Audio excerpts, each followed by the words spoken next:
Supreme court की जानिब से पाकिस्तान तहरीक इंसाफ के बानी चेयरमैन इमरान खान को 9 मई के वाक़यात से मुतल्लिक़ 8 मुकदमात में ज़मानत मिलने के बाद सियासी व अवामी हलकों में ये बहस शिद्दत अख्तियार कर गई है कि आया इमरान खान जेल से जल्द बाहर आ सकेंगे या नहीं। चीफ जस्टिस याया आफरीदी की सरबराही में 3 रुकनी बेंच ने बुध के रोज इमरान खान की जमानत की दरख्वास्त को मंजूर की और तहरीरी अहकामात जारी करने के लिए दोनों फरीकैन को चैम्बर में तलब किया।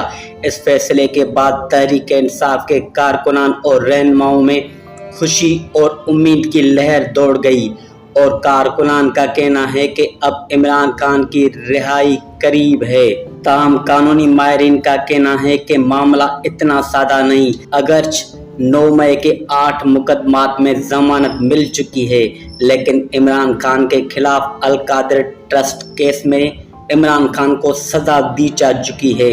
अगर उसमें जमानत मिल जाए तो 43 मजीद मुकदमात दर्ज हैं, जो ज़्यादातर रावलपिंडी में सितंबर, अक्टूबर और नवंबर के एहतजाजी मुजाहरों से मुतल्लिक़ हैं।